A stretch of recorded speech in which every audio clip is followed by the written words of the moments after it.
Well, I've been sitting on this fucking couch just suffering for like 2 years from depression and like my psoriasis and everything, and I haven't gone out. Sorry, your psoriasis isn't funny, but it's just funny to me. That I've been sitting here for 2 years depressed, covered in psoriasis. I don't know why I laugh. It's just every time you brought it up, even when I was here and you were just like miserable, I just thought it was funny. So it's my psoriasis is laughable? I don't know. I laugh now that you didn't die, but even when you were dying, I was just like, my buddy's fucking dying. Can you believe that? He's like got this crust all over him, and he's like, his feet became balloons. Hey, here's another photo that he's probably going to put up right here of the back of my legs. Get the fuck out of here. Anyway, so want to hear a funny story? Actually, I'll tell you a funny story about the hospital, other than that girl fucking fanning herself with bandages all over her arm. Anyway, that has nothing to do with what. Anyway, they had to. So my legs, speaking of this, if we're going to talk about psoriasis again, my legs were swollen to fuck. Like I had edema. So I couldn't walk, and that's what got me to go to the hospital in the first place, because I stood up to piss in the middle of the night, and I just collapsed because I couldn't walk. Yeah. It was so fucking painful. And then they had to measure my calves with like, one of those tape measures that like tailors use. So I'm sitting there in my boxers, sitting on the edge of the fucking hospital bed with my feet on the ground, holding. And you grab your balloon leg, and you're like. So I'm holding a fucking walker, and I'm sitting on the edge of the bed. They take the walker from me. A nurse holds me up like this, and there's a nurse, my nurse, that was there every day. Beautiful and amazing. She was the most amazing person. Like, I was fucking in tears, and she was rubbing my back in the middle of all this. Like, I didn't know what the fuck was going on. Anyway, I'm sitting there. She's measuring my legs, and I'm like just watching her, because for compression socks to push. You were in tears from being measured? I was in tears from being in the hospital during a global pandemic. Oh, so you were just in a constant. I was crying, sobbing the entire time. Yes, it was very horrible. It just sucks that I find that funny. Like, I just feel like such a bad friend. You fucker. I cried today.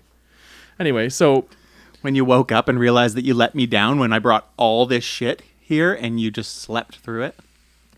I was trying to sleep and catch up on sleep, because I can't sleep at night because of anxiety and stress right now. So I was trying to sleep so I wasn't tired for this podcast. Anyway, she's measuring. Certainly not tired right now. She's measuring my legs. Please put your phones on When she's done measuring my legs like this, she looks up at me like this, and she's like looks up at me for a second, and I go like this. Want to measure these? In the middle of like when I was in hell, I still made a joke. Which was like, my God. But you gotta like.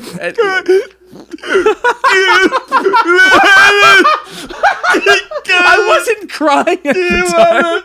Measure these. That'd be so fucking funny.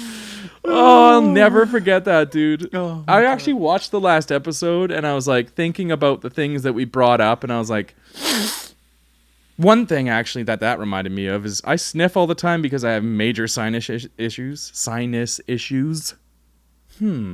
Anyway. Sinus issues? Sinus issues.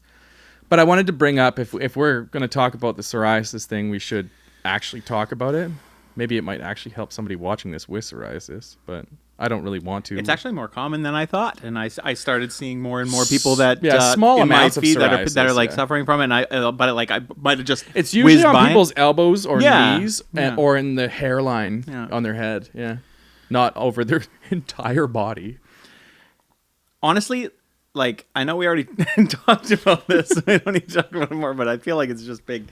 I looked it up when you told me what it was, when they told you what it was, and I looked it up, and the photos online that I found that were of what you had were not as bad as the photos that I took. Here's all of them at once. Fast. Anyway, so I tell people this because they weren't as you bad said as that to me. The doctors said that to me. Like all these people, Never and seen everyone it so kept bad. saying to me, all these doctors were like, I can't believe you're going through this during what's happening. Yeah, there's never been a worse time for this to happen to anyone, let alone... Yeah, I'm immunocompromised because of my skin condition. Yeah. I'm immunocompromised because I'm on cyclosporin, which is an immunoblocker, and I'm also immunocompromised because I'm on a biological injection that blocks my immune system. So how much does that injection cost again? It's like $45,000 a year. Thanks, Martin Shkreli.